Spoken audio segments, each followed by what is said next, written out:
আগামী জাতীয় নির্বাচন ২০২৬ সালের এপ্রিলের প্রথমার্ধের যে কোনো একটি দিনে অনুষ্ঠিত হবে। বাংলাদেশে অন্তর্বর্তী সরকারের প্রধান উপদেষ্টা ডক্টর মোহাম্মদ ইউনূস আগামী বছর এপ্রিলের প্রথমার্ধে জাতীয় নির্বাচনের সময়সীমা ঘোষণা করেছেন।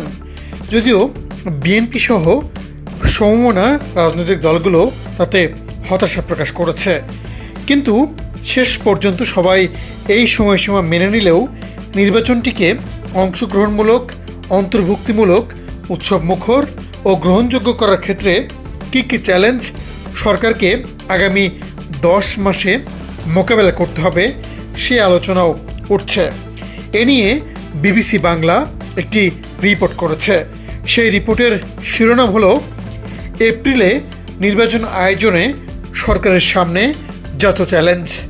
সেই প্রতিবেদনে বলা হয়, রাজনৈতিক ঐকমত্য ছাড়াও এই অল্প সময়ের মধ্যে ভোটার তালিকা চূড়ান্তকরণ, নির্বাচনী এলাকার সীমানা নির্ধারণের মতো জটিল কাজসহ নির্বাচনের জন্য গুরুত্বপূর্ণ কাজগুলো শেষ করার সক্ষমতা নির্বাচন কমিশনের আছে কিনা সেই প্রশ্নও আছে। বিশ্লেষকরা বলছেন, কোন বিষয়গুলোতে সংস্কার হবে সে বিষয়ে সব দলকে এক করা, আন্দোলনের সময় হওয়া হত্যাকাণ্ডের বিচারকে গ্রহণযোগ্য করার পাশাপাশি পক্ষপাতহীন নির্বাচনের পরিবেশ ও একটি লেভেল প্লেয়িং ফিল্ড সরকার যে তৈরি করতে পারবে, এই আস্থা তৈরি করাই এখন সরকারের জন্য বড় চ্যালেঞ্জ হয়ে দাঁড়াবে। এছাড়া আইন শৃঙ্খলা ঠিক করা, পুলিশ সহ বিভিন্ন প্রতিষ্ঠানকে স্বাধীনভাবে কাজ করার উপযোগী করা, বিতর্কহীন ভোটার তালিকা তৈরি করা, নির্বাচনী আসনের সীমানা নির্ধারণ, কি পুরনো আইনে হবে নাকি নতুন আইন করা হবে, আবার নতুন আইন হলে তার ভিত্তিতে এই জটিল কাজ এত অল্প সময়ে করা সম্ভব হবে কি না, সেই চ্যালেঞ্জগুলোও সরকারের সামনে থাকবে বলে মনে করেন তারা।